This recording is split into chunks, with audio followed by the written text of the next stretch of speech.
எல்லோருக்கும் வணக்கம். நேற்று ஒரு நாள் அடிச்சிங்க, சரி பரவாயில்ல அப்படின்னு விட்டுட்டோம். மறுபடி தொடர்ந்து அடிச்சுக்கிட்டே இருக்கீங்க. இன்னைக்கு 86 பாயிண்ட் மைனஸ் ஆயிருக்கு. அமெரிக்காவுடைய டவ் ஜோன்ஸ் இண்டெக்ஸை பாருங்கள், அது புதிய உச்சத்தை நோக்கி போய்கிட்டு இருக்கு. நேற்று ஒரு புதிய உச்சம் என்பதை போய் அந்த டவ் ஜோன்ஸ் என்பது தொற்றுருக்கு.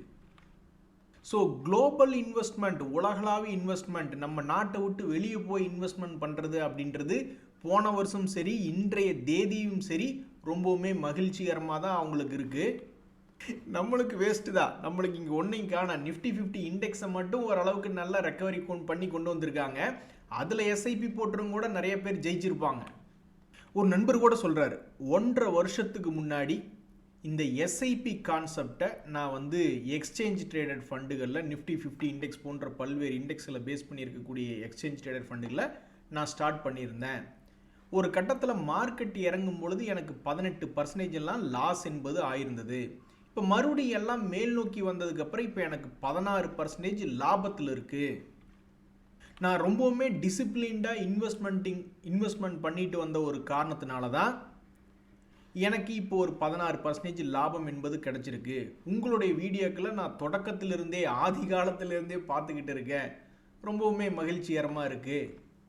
உங்கள் வீடியோ பார்க்கும்போது மகிழ்ச்சிகரமாக இருக்குது, ஸ்ட்ரெஸ் ஃப்ரீயாக இருக்குது அப்படின்ற மாதிரி சொல்லியிருக்காப்புல.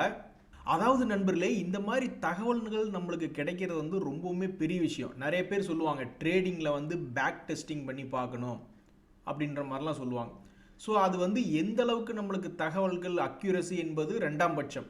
ஆனால் இப்படி ஒருத்தர் 1.5 வருஷமாக நாங்கள் இப்படி பண்ணணும், டிசிப்ளின் இன்வெஸ்ட்மெண்ட் பண்ணோம், எஸ்ஐபி மூலியமாக பண்ணிக்கிட்டு இருந்தோம், எங்களுக்கு ரிசல்ட் நல்லா இருக்குது அப்படின்றது கிடைப்பதற்கு அரிதான தகவல். இன்னொரு நண்பனுடைய எக்ஸ்பீரியன்ஸ் வேற மாதிரி இருக்கு. அதாவது ஜைடஸ் லைஃப் சயின்சஸ் அப்படின்ற பங்கு அது கடந்த 5 வருடத்தில் பார்த்தீங்கன்னா ஒரு முறை 1300 வரைக்கும் போயிருக்கு. அது எப்படின்னா 2024 சமயங்களில்.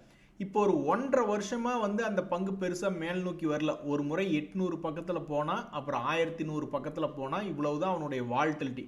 அதுக்கப்புறம் மறுபடியும் கொஞ்சம் கீழே இறங்கி கிடக்கக்கூடிய பங்காக இந்த ஜைடஸ் லைஃப் சயின்சஸ் அப்படின்றது இருக்குது. கிட்டத்தட்ட 1.5 வருஷம் மாதிரி அது ஒரு 15 லட்ச ரூபா லாக் ஆகிருக்கு. எப்போ இந்த பங்குலேருந்து வெளியே வர்றது அப்படின்ற மாதிரி பார்த்துட்டு இருக்காப்புல. இந்த பங்கினுடைய குவார்ட்டர்லி ரிசல்ட்ஸ் என்பது வரக்கூடிய 5 பிப்ரவரி அப்படின்ற தேதியில் வரக்கூடியதாக ஒரு தகவல் இருக்குது. ஸோ 5 பிப்ரவரி வரக்கூடிய சமயத்தில், ஆனாலும் இவருக்கு அந்த பங்கு ஏற வேண்டிய தூரம் என்பது அசலுக்கே இன்னும் பாதி தூரத்துக்கு மேலே ஏற வேண்டியதாக இருக்குது. ஸோ வரக்கூடிய ரிசல்ட் எத்தனையோ பேர்த்தினுடைய பொசிஷனை லாக்லேருந்து ரிலீஸ் பண்ணக்கூடிய அளவுக்கு வருமா அப்படின்றத பொறுத்து இருந்தால் பார்க்கணும். இப்போன்னு பார்த்து நிறைய பெரிய கம்பெனிகளுடைய ரிசல்ட் இன்னும் வரல. இந்த ஜிஎம் ப்ரூவரிஸ்னுடைய ரிசல்ட் தான் இருக்குது. அது இன்றைய தேதியில் ஒரு மிகப்பெரிய ஒரு வால்டிலிட்டியாக ஏறுவதும் இறங்குவதுமாக ட்ரேட் ஆகி கொண்டிருக்கிறது. ஸோ இப்போ மார்க்கெட்டில் வால்டிலிட்டி என்பது வர ஆரம்பிச்சிருச்சு. இனி Q3 ரிசல்ட் எல்லாம் ரொம்ப நல்லா இருந்தால் பரவாயில்ல. நண்பர்களே, இன்னொரு மிக முக்கியமான தகவல், நம்மளுடைய ஸ்டாக் மார்க்கெட்டில் இருக்கக்கூடிய செக்டரில் இந்த ஹாஸ்பிட்டல் செக்டரும் ஒரு உருப்படியான செக்டர் தான். கீழே இறங்கினா சில நேரங்களில் ஏறுவது உண்டு. அப்படி அந்த செக்டரில் யார் பெரியாள் அப்படின்ற செய்தி பார்த்தீங்கன்னா அப்பல்லோ ஹாஸ்பிட்டல் தான் பெரியாள். 2023களில் இருந்தே பெரும்பாலும் அது மேலேருந்து கீழே இறங்கி 200 டேஸ் மூவிங் ஆவரேஜ் என்பது தொடும் பொழுது பெரும்பாலும் திரும்பி ஏறக்கூடிய வேலையை தான் பண்ணிக்கிட்டு இருந்தான். அப்புறம் 2025 தொடக்கத்தில் மார்க்கெட்டே சரியில்லை. அப்போ இந்த பங்குமே 200 டேஸ் மூவிங் ஆவரேஜ் கீழே விழுந்தது. மறுபடியும் 200 டேஸ் மூவிங் ஆவரேஜ் ஆகி பழையபடி அவனுடைய ட்ரெண்ட் என்பது ரெசியூம் ஆயிடுச்சு. எப்பெல்லாம் 200 டேஸ் மூவிங் ஆவரேஜ் தொடுறானோ அப்போல்லாம் போயிடுச்சு. கரெக்டாக இந்த வருஷமும் 2026 தொடக்கத்தில் பார்க்கும் பொழுது மறுபடியும் 200 டேஸ் மூவிங் ஆவரேஜ் கீழே போயிருந்தான். இப்போ இன்றைய தேதியில் பார்க்கும் பொழுது 200 டேஸ் மூவிங் ஆவரேஜை கிராஸ் பண்ணி இன்னைக்கு ட்ரேட் ஆகிட்டு இருக்கு. ஸோ சென்டர் பாயிண்டில் இருக்கக்கூடிய இந்த அப்பல்லோ ஹாஸ்பிட்டல் இந்த குவார்ட்டர்லி சீசனில் ஒரு புதிய மொமெண்டத்தை தொடங்குமா, அல்லது இந்த சென்டர் பாயிண்ட்லேருந்து இனி கீழே இறங்குமா அல்லது மேலே ஏறுமா அப்படின்றத ஒரு மிக முக்கியமான கேள்வியாக இருக்குது. இதில் என்ன ஒரு முக்கியமான விஷயம்னா, இந்த குவார்ட்டர்லி ரிசல்ட்டில் ஏறு முகத்தில் அவங்களுடைய ரிசல்ட் இருக்குமா, எல்லாரும் போய் ஹாஸ்பிட்டலில் படுத்துக்கிட்டு அவங்ககிட்ட ஊசி வாங்கிட்டு ட்ரீட்மெண்ட் எடுத்துகிட்டு பில்லை கில்ல அதிகமாக போட்டு வளரும் பருவத்தில் அவங்களுடைய குவார்ட்டர்லி ரிசல்ட் இருக்குமா அப்படின்ற மாதிரி பார்க்கணும். போன குவார்ட்டர் பார்ப்போமா? போன குவார்ட்டரில் வளரும் பருவத்தில் தான் இருந்திருக்காங்க. அதாவது ஏகப்பட்ட பேர் போய் அட்மிட் ஆகி எல்லாரும் பந்து படுங்க ஊசி போடணுன்ற மாதிரி அது வளரும் பருவத்தில் தான். பாருங்கள், இதெல்லாம் வந்து ரொம்ப தப்பாக இருக்குது ஆக்சுவலாக. இன்றைக்கி கூட ஒரு நியூஸ் ஒன்று படித்தேன். 15 வயசு தாங்க ஆகுது அந்த பொண்ணுக்கு. மராத்தான் ஓட்டத்தில் 3வது இடத்துக்கு ஜெயிச்சிட்டாங்க. ஆனால் ஹார்ட் அட்டாக் வந்து இறந்துட்டாங்க அப்படின்ற ஒரு தகவல். ஸோ இந்த ஜென்ரேஷனுடைய பாடி ரொம்ப வீக்காக இருக்குது. அதனால தான் ஹாஸ்பிட்டல் செக்டர், ஹெல்த் கேர் செக்டர்லாம் இன்னுமே ஸ்டாண்டர்டாக பெருசாக கிராஷ் ஆகாமல் இப்போ கூட போய் எடுத்து பாருங்கள். மற்ற பங்குகள்லாம் இந்த டிக்ஸான் முதல் கொண்டு எத்தனையோ எலக்ட்ரானிக் மேனுஃபேக்சரிங் சைடு அதெல்லாம் ஃபோக்கஸில் தான் இருந்தது. ரயில்வே துறை பங்குகள் எல்லாம் ஃபோக்கஸில் இருந்தாங்க, ஆனால் பெருசாக கிராஷ் ஆகிட்டாங்க. ஆனால் இந்த ஹெல்த் கேரில் வந்து பெருசாக கிராஷ் ஆகலை. அதுக்கு காரணம் அவங்களுடைய வருமானம் என்பது ஏறிக்கிட்டே போயிட்டுருக்கு. எல்லா நோயும் நம்ம உடம்புக்குள்ளே தான் இருக்குங்க நண்பர்களே. அதை நம்ம ட்ரிகர் பண்ணி வெளியே கொண்டு வராமல் இருக்கிற வரைக்கும் நம்ம தப்பிச்சுக்கிட்டோம்.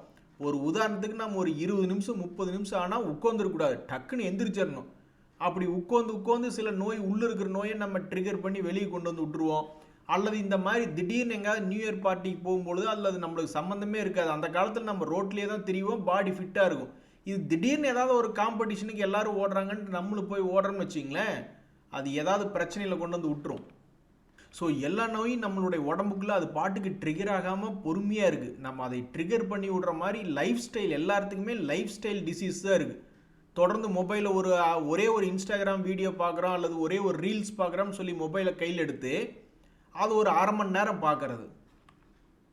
10 நிமிஷம் 20 நிமிஷம் ஆச்சுன்னா டக்குன்னு எந்திரிச்சு நடக்க ஆரம்பிச்சிருங்க ஒரு 5 நிமிஷத்துக்கு. இல்லைன்னா நம்மளுக்கு உடம்புக்குள்ள இருக்கிற நோயை நம்மளே ட்ரிகர் பண்ணி வெளியே கொண்டு வந்த மாதிரி ஆகிடும். ஸோ எது எப்படியோ இந்த அப்பல்லோ ஹாஸ்பிட்டல் இதுக்கு முன்னாடி அவங்க பண்ண சாதனையை, கடந்த 3 வருடமாக பண்ண சாதனையை மறுபடி செய்வாங்களா மாட்டாங்களா அப்படின்ற ஒரு கேள்வி வருது. ஸோ இந்த தகவலை தெரிஞ்சுக்கிறதுக்கு இன்னும் சில மாதங்கள் கழித்து பார்க்கும்பொழுது தான் அது மேலே வந்துதா அல்லது கீழே வந்துதா அப்படின்றது தெரிய வரும். ஒரு நண்பர் சூப்பரான லாஜிக் படி கேள்வி கேட்குறார். உக்ரைனுக்கு ரஷ்யாவுக்கு சண்டை வந்துச்சு, க்ரூட் ஆயில் விலை ஏறிச்சு, உடனே அதனால் பெனிஃபிட் ஆகிறவங்களுக்கெல்லாம் வின்ஃபால் டேக்ஸ் அப்படின்ற மாதிரி போட்டாங்கல்ல.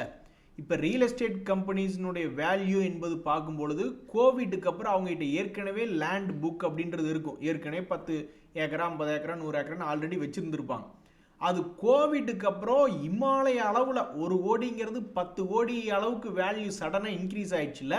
அப்போ ரியல் எஸ்டேட் கம்பெனிஸ் மேலே ஏன் இந்த மாதிரி வின்ஃபால் டேக்ஸ், பயங்கரமான லாபம் அப்படின்ற மாதிரி வந்துடுச்சுல்ல, ஏன் போடக்கூடாதுன்னு ஒரு நியாயமான கேள்வி தான் கேட்குறாரு. இன்றைக்கி நான் போய் எடுத்து பார்க்குறேன், அந்த ரியாலிட்டி செக்டரில் ஏதாவது ஏறி இருக்குது அப்படின்னா எந்த கம்பெனியுமே இன்னைக்கு தேதி பொறுத்த வரைக்கும் பெருசாக ஏறல. அதுவும் இல்லாமல் பல்வேறு கம்பெனிகள் கீழே தான் கிடக்கிறான், இன்னும் பெருசாக ரெக்கவரி ஆகலை அதனுடைய ஷேர் ப்ரைஸ். இருந்தாலும் இந்த நண்பர் கேட்கக்கூடிய கேள்வி என்பது ஒரு நியாயமான கேள்வியாக தான் இருக்குது. அப்படி பார்த்தா நீங்கள் வந்து மெட்டல் இண்டெக்ஸ் தான் நீங்கள் பார்க்கணும். எனக்கு தெரிஞ்சு இந்த மெட்டல் வியாபாரம் பண்ணிக்கிட்டு இருந்த எத்தனையோ சொந்தக்கார பயிலுக கோடிக்கணக்கில் ஓரளவுக்கு ஏர்ன் பண்ணிட்டாங்க கோவிட்டுக்கு அப்புறம். கோவிட்டுக்கு முன்னாடி ரொம்ப சுமாராக தான் இருந்தாங்க. கோவிட்டுக்கு அப்புறம் 4 கால் பாய்ச்சலில் மெட்டல் செக்டரில் பிஸ்னஸ் பண்ணிக்கிட்டு இருந்தவங்களாம் எங்கேயோ போயிட்டாங்க எனக்கு தெரிஞ்சு. ஸோ நீங்கள் கேட்குற கேள்வி நியாயம்தான். ஆனால் அதுக்குன்னு அப்படி பார்த்தா சம்பளமே இப்போல்லாம் பார்த்தீங்கன்னா முதல்ல வெறும் 5000 ரூபா சம்பளம் வாங்கிட்டு இருந்த இடத்துக்கெல்லாம் இப்போ ஆளே கிடைக்காம 15,000 20,000 சம்பளம் வந்து அதிகமாகிடுச்சு. ஸோ மொத்தமாகவே நம்ம நாட்டில் பணம் அதிகமாக தான் இப்போ புழக்கத்தில் இருக்குது. அதில் மாட்டிக்கிட்டவன் யாருன்னு பார்த்தா இந்த க்ரூட் ஆயில் ரிலேட்டடாக இருக்கவன் மட்டும் மாட்டிக்கிட்டான். வின்ஃபால் டேக்ஸ் போட்டு அதுலேருந்து எடுத்துட்டாங்க, மற்றவங்களாம் ஒரு மாதிரி தப்பிச்சிட்டான். நண்பர்களே, இப்போ பேசக்கூடிய விஷயம் ரொம்ப ரொம்ப முக்கியமான விஷயம். அதாவது ஒரு நண்பர் என்ன சொல்கிறாருன்னா, ஒரு பங்கு வந்து இன்றைக்கி 7% இறங்கியிருக்கு, அந்த பங்கில் வந்து நான் ஃபண்டமெண்டல் பார்த்து அந்த டெக்னிக்கல் பார்த்து தான் நான் எல்லாம் எடுத்தேன், அப்படி எடுத்துமே அது 7% கீழே போயிருக்கே ஆண்டவா அப்படின்ற மாதிரி ஃபீல் பண்ணுறாரு. இதனால தான் நிறைய பேர் என்ன பண்ணுறாங்கன்னா, ஃபஸ்ட்டு வந்து கீழே இருந்து திரும்பக்கூடிய பங்குகள் ஏதாவது இருக்கா அப்படின்ற மாதிரி சில பேர் பார்த்து அது வந்து அவங்களுடைய போர்ட்ஃபோலியோவில் என்ன செய்யுது அப்படின்னு பார்க்குறாங்க. அல்லது மேலேருந்து கீழே விழுந்து அந்த சென்டர் பாயிண்டில் 200 டேஸ் மூவிங் ஆவரேஜ் பக்கத்தில் வந்து விழுகிறான் பார்த்தீங்களா, அவன் ஏதாவது ரீட்ரேஸ்மெண்ட் ஆகிக்கிது மேலே போவானா, அந்த ஸ்ட்ராட்டஜி அவங்களுக்கு ஒத்து வருதா அப்படின்றத அதையும் பார்க்குறாங்க. அப்புறம் இன்னும் சில பேர் என்ன பண்ணுறாங்கன்னா, ஆல் டைம் ஹை அல்லது இயர் ஹை அப்படின்னு போயிட்ட பங்குகள் மறுபடியும் அதனுடைய ஹைகளை தாண்டும் பொழுது அதில் ஏதாவது ஒரு உதவி செய்தா, இப்படி ஆல்ரெடி ஒரு ஹை வந்துட்டான், அப்புறம் மறுபடியும் கீழே வந்துட்டு அப்புறம் மறுபடியும் ஹையை தாண்டும் பொழுது அவங்களுடைய போர்ட்ஃபோலியோவில் ஏதாவது உதவி செய்தா அப்படின்னு அவங்களுக்கு என்ன ஸ்ட்ராட்டஜி ஒர்க் அவுட் ஆகுது அப்படின்ற மாதிரி அனலைஸ் பண்ணி ஏதாவது ஒன்றில் மைண்டை ஃபிக்ஸ் பண்ணி போய்கிட்டு இருக்காங்க. ஆனால் இதை தெரிஞ்சுக்கிறக்கே ஒரு 6 மாதத்துலேருந்து 1 வருஷம் ஆகும். நீங்கள் எப்போ ஸ்டாக் மார்க்கெட்டுக்குள்ளே வந்தீங்கன்னு தெரியல. உங்களுக்கு எந்த ஸ்ட்ராட்டஜி ஒர்க் அவுட் ஆகுது, கீழிருந்து மேலே போகிற ரிவர்சலா அல்லது சென்ட்ரு பாயிண்ட்டா அல்லது ஆல் டைம் ஹையா, எது ஒர்க் அவுட் ஆகுது அப்படின்றது நீங்கள் கண்டுபிடிச்சாதான் ஏதாவது ஒன்றில் மைண்டை ஃபிக்ஸ் பண்ண முடியும். நண்பர்களே, சமீபத்தில் சில ஸ்டாக்குகள் அதுக்கு முன்னாடி அவங்களது என்ன ஹை இருந்ததோ அந்த ஹையை உடச்சி போகிற மாதிரி சில செய்திகள் வந்துட்டு இருந்தது. அந்த சில ஷேர்கள் பற்றிய செய்திகள் தான் இப்போ நம்ம பார்க்க போகிறோம். இந்த டாடா பவர் கம்பெனியை ஒரு அசைக்க முடியாத யானையாக தான் பல பேர் பார்த்துக்கிட்டு இருப்பாங்க. அதுவாக பார்த்து நகுந்தாத்தான் உண்டு, மற்றபடி ஒரு 10 பேர் சேர்ந்தாலும் அதை தள்ள முடியாது அப்படின்ற மாதிரி இந்த டாடா பவராக பார்த்து ஒரு மிகப்பெரிய ஒரு ரேலியை 2 முறை கொடுத்துருக்கு. அதுக்கப்புறம் அந்த பங்கு எந்த விதமான ரேலியும் கொடுக்காம ரொம்ப காலமாக அடைஞ்சு கிடந்தது. ஸோ அதே மாதிரி இப்போ சமீபத்தில் பெரிய ரேலி கொடுத்ததுக்கப்புறம் 1.5 வருஷமாகவே இது அடைஞ்சு கிடக்கு. ஸோ மறுபடியும் இந்த யானை தன்னைத்தானே தேத்தி கொண்டு பிளிரி கொண்டு ஓடி வருமா அப்படின்றது இப்போ வரைக்கும் தெரியல. பட் இதுக்கு முன்னாடி கடந்த காலத்தில் என்ன ஆச்சுன்னா, ஒரு மிகப்பெரிய ஒரு ரேலி, அப்புறம் கம்முன்னு இருக்கிறது, அப்புறம் மறுபடியும் ரேலி, அப்புறம் கம்முன்னு இருக்கிறது அப்படின்ற மாதிரி இருக்கு. அப்போ எவ்வளோ நாளைக்கு தான் இன்னும் கம்முன்னு இருப்பீங்க? உங்களுடைய கடந்த கால ஏற்றத்தை மாதிரி இன்னொரு முறை நீங்கள் தந்தா கெட்டு போயிடுவீங்களா அப்படின்னு இந்த ஷேரை பார்த்து அதனுடைய ஷேர் ஹோல்டர்ஸ் கேட்கக்கூடிய கேள்வி ஒரு நியாயமான கேள்வி. ஸோ என்னைக்கு இந்த பங்கு மறுபடி தன்னுடைய 3வது அலையை வெளிப்படுத்தும் அப்படின்றது தெரில. இந்த பங்கை பற்றிய தற்போதைய தகவல் என்னன்னா, 200 டேஸ் மூவிங் ஆவரேஜ் பக்கத்தில் தாண்டி ட்ரேட் ஆகிட்டு இருக்கு அப்படின்றதான் இந்த டாடா பவரை பற்றிய ஒரு செய்தி. அதே போல தான் இந்த டோரண்ட் பவர் அப்படின்ற பங்கு உங்களுக்கு ஞாபகம் இருக்குன்னு நான் நினைக்கிறேன். இதுக்கு முன்னாடி மார்க்கெட் நல்லா இருந்தப்ப சம்மர் சீசன் வந்தப்பவெல்லாம், அடாடா சம்மர் சீசன் வந்துருச்சு, பவர் கம்பெனிகளுக்கெல்லாம் ஒரே டிமாண்டு, கரண்ட்டெல்லாம் எலக்ட்ரிசிட்டியெல்லாம் எக்கச்சக்கமாக தேவைப்படுன்னு சும்மா என்ன தேவை ஒன்று சொல்லி இந்த பவர் செக்டர்லாம் ஏற்றி விட்டாங்க. அப்புறம் ஏன் இந்த வருஷம் சம்மர் சீசன் வரலையா? இந்த வருஷம் தான் வந்துச்சு, ஆனால் பெருசாக ஒன்றும் ரெக்கவரி ஆகலை. அப்படி இருக்கும்பொழுது இந்த டொரண்ட் பவர், அந்த பவர் செக்டரில் 3வது இடத்துல இருக்கக்கூடிய இந்த டொரண்ட் பவர், அந்த பங்குமே இப்போ 200 டேஸ் மூவிங் ஆவரேஜ் தாண்டி ட்ரேட் ஆகிட்டு இருக்கு. ஸோ சமீபத்தில் பிரேக் அவுட் ஆகிருக்கக்கூடிய சில பங்குகள், 200 டேஸ் மூவிங் ஆவரேஜ் தாண்டிய சில செக்டர்கள்னு பார்க்கும்போது பவர் செக்டரில் இந்த டாடா பவரும் டொரண்ட் பவர் போன்ற பங்குகள் 200 டேஸ் மூவிங் ஆவரேஜ் தாண்டி இருக்கு. இனி அடுத்தது இவங்க என்ன செய்ய போகிறாங்க அப்படின்றத பொறுத்து இருந்தால் பார்க்கணும். அதே மாதிரி தான் இந்த ஆர்இசி லிமிட்டடும் கோல் இண்டியா அப்படின்ற பங்கும். உங்களுக்கு நாங்கள் டிவிடெண்ட் பாட்டுக்கு டிவிடெண்ட் கொடுத்துக்கிட்டே இருப்போம், ஆனால் ஷேர்னுடைய ப்ரைஸை ஏற்ற மாட்டோம், அது என்னைக்கு ஏற்றுவோம்னு எங்களுக்கே தெரியாது அப்படின்ற மாதிரி ஒரு 1.5 வருஷமாக எந்த விதமான மூவ்மெண்ட்டும் இல்லாமல் இருந்தது தான் இந்த கோல் இண்டியா. ஆனால் அந்த 1.5 வருஷமும் டிவிடெண்ட் தொடர்ந்து அப்பப்போ அவங்க கொடுத்துக்கிட்டே தான் இருந்தாங்க. அதுக்கப்புறம் என்ன நினச்சான்னு தெரியல, சமீபத்தில் திடீர்னு ஒரு 350 ரூபாயிலிருந்து 450 ரூபாய்க்கு 100 ரூபா வரைக்கும் ஏற்றி விட்டான். ஸோ டிவிடெண்டையும் வாங்கிக்கிட்டு கடைசியில் மேலேயும் வரும்பொழுது ஒரு மகிழ்ச்சிகரமாக தான் இருந்திருக்கும். ஆர்இசி லிமிட்டட் அதே மாதிரி தான், ஆனால் அது இன்னும் மேலே வரல. நாங்கள் டிவிடெண்ட் பாட்டுக்கு டிவிடெண்ட் கொடுத்துக்கிட்டே இருப்போம், அதுக்கப்புறம் என்னைக்கு ஏறுவோம்னு எங்களுக்கே தெரியாது அப்படின்ற மாதிரி இது டிவிடெண்டை மட்டுமே இப்போ கொடுத்துக்கிட்டு இருக்கு. ஆனாலும் அந்த பங்கு இன்னும் ஏரில் ஆர்இசி லிமிட்டட். அப்படி இருக்கக்கூடிய ஆர்இசி அதுவும் கரெக்டாக பிரேக் அவுட் ஆகி 200 டேஸ் மூவிங் ஆவரேஜ் கிட்டே ட்ரேட் ஆகிட்டு இருக்கு. ஸோ கடைசியை பார்த்து இந்த ஆர்இசி லிமிடெட் ஆகட்டும் கோல் இண்டியா ஆகட்டும் 2 டிவிடெண்டுகளை வாரி வழங்கக்கூடிய கம்பெனிகள்.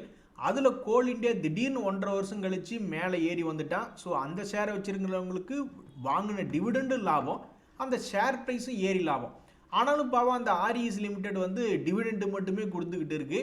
என்றைக்கு அவனுடைய வாழ்க்கையில் ஒரு ஏற்றம் அப்படின்றது இப்போ வரைக்கும் தெரில. சமீபத்தில் 330 ரூபாயிலிருந்து 380 ரூபா 200 டேஸ் மூவிங் ஆவரேஜில் ட்ரேட் ஆகிட்டு இருக்கு.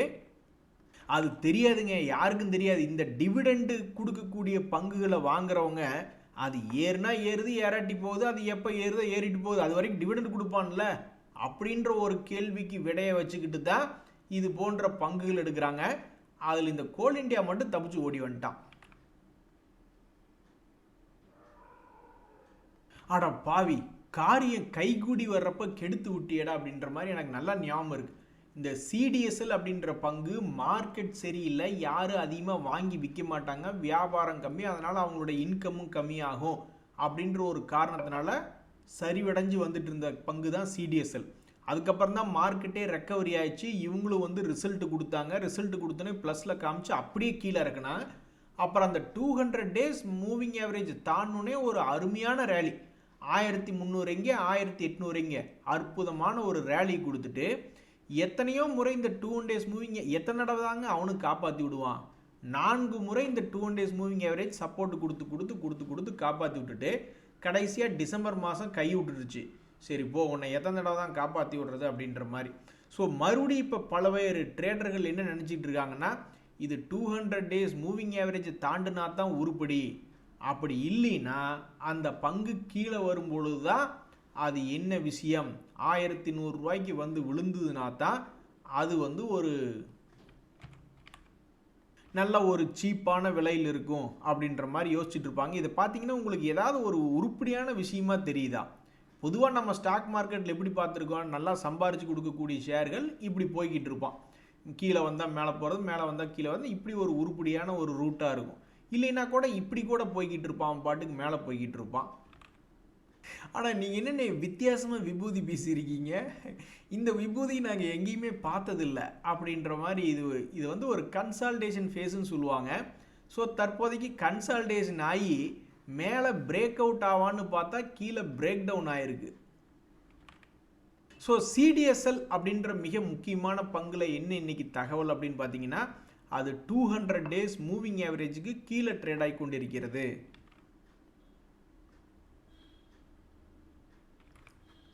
நண்பர்களே, விளையும் பயிர் முளையிலேயே தெரியும் அப்படிம்பாங்க. ஸோ இந்த நெட்வொர்க் டெக்னாலஜிஸ் கீழே கடந்தப்ப சில பேர் யோசிச்சிருப்பாங்க எப்படி ஒரு முறை லைஃப் ஹை இது வருவானோ, புதிய உச்சங்களை திருப்பி தொடுவானோ அப்படின்ற மாதிரி நினச்சிருப்பாங்க. அதே மாதிரி இந்த பங்கு வந்து தொட்டிருக்கு.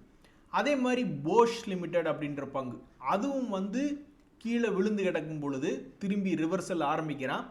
விளையும் பயிர் முளையிலேயே தெரியும் அப்படின்ற மாதிரி இப்படி திரும்பக்கூடிய பங்கு தன்னுடைய பழைய ஹையை வந்து தொடுவானா இல்லையான்னு சில பேர் யோசிச்சு பார்த்துருப்பாங்க. சில பேர் தொடும் அப்படின்ற மாதிரி நினச்சிருப்பாங்க.